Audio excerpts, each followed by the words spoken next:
Jumpa lagi bersama saya di DGS Channel.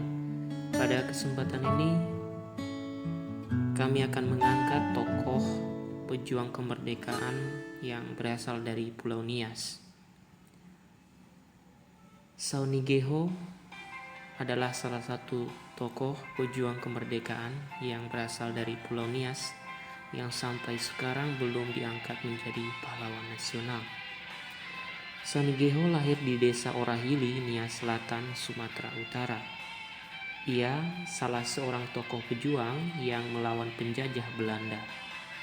Ia menyaksikan penderitaan rakyat di bawah penjajah Belanda sejak tahun 1840 hingga 1863. Maka ia menyimpan dendam yang mendalam terhadap Belanda yang sewenang-wenang memperlakukan rakyat. Pada tahun 1916, Saunigeho menjadi Raja Babe Mataluo. Kesempatan tersebut ia gunakan untuk menggalang kekuatan untuk menyerang Belanda yang saat itu sedang mengadakan sensus di desa Hiligeho. Saunigeho melakukan pengintaian untuk mengetahui di mana Belanda mengumpulkan senjata. Akhirnya, ia mengetahui bahwa senjata Belanda dikumpulkan di sebuah rumah di desa Hiligeho. Maka dilaksanakan pertemuan di antara pejuang-pejuang di Babe Mataluo. Banyak perwakilan menghadiri pertemuan itu, misalnya dari Balehalu, dari Nias Tengah, Solage Tane dari Hili Simai Tane. Tetapi hanya Saunigeho yang berani melakukan tindakan penyerangan terhadap Belanda. Saunigeho membawa sejumlah pasukan menuju desa Hiligeho. Penyerangan tersebut diketahui oleh salah seorang tentara Belanda yang hendak pergi mandi. Tentara itu berlari menuju desa Hiligeho untuk memberitahukan kepada rekan-rekannya. Alhasil pasukan Saunigeho dipukul mundur oleh tentara Belanda. Beberapa hari kemudian, Belanda berniat melakukan konsolidasi kepada penduduk di desa Babe Mataluo.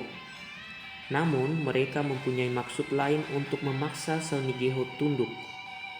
Mereka muncul dari 3 penjuru desa dengan sejumlah besar pasukan.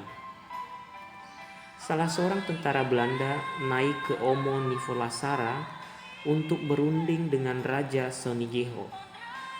Sebelumnya, pemimpin tentara Belanda telah berunding dengan rekan-rekannya untuk membumi hanguskan desa Babe Mataluo bila raja tidak tunduk.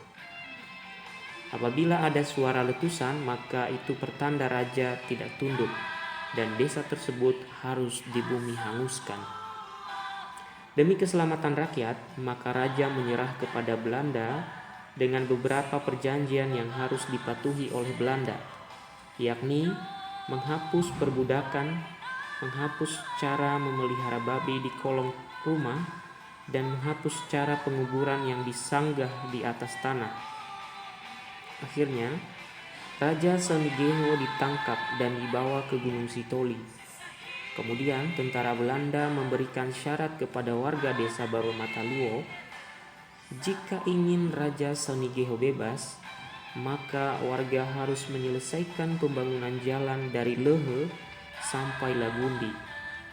Syarat yang diberikan oleh Belanda memacu warga desa Babe Mataluo untuk segera membangun jalan tersebut.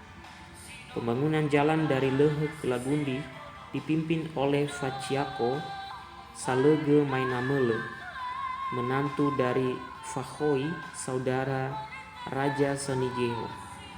Setelah syarat itu terpenuhi, maka Saunigeho dibebaskan. Sekitar tahun 1980, Saunigeho pernah masuk nominasi sebagai pahlawan nasional. Bahkan pernah ada buku yang memuat kisah peperangan di Orahili dan Hiligeho, lengkap dengan peran orang-orang yang terlibat. Namun, Hingga saat ini catatan-catatan tersebut hilang sehingga tidak dimuat di buku-buku pelajaran. Menurut Waspada Wau, Saunigeho pantas diberi gelar pahlawan nasional, mengingat Saunigeho ikut berjuang melawan penjajah Belanda. Demi mengenang jasa-jasanya, nama Saunigeho diabadikan sebagai nama sebuah jalan di kota Teluk Dalam, Nia Selatan. Hingga saat ini, belum ada penghargaan dari pemerintah yang diberikan kepada Saunigeho untuk diangkat sebagai pahlawan nasional.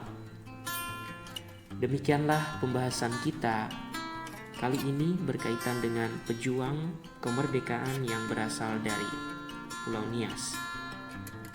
Sampai jumpa pada kesempatan lain dan salam sejahtera untuk kita semua.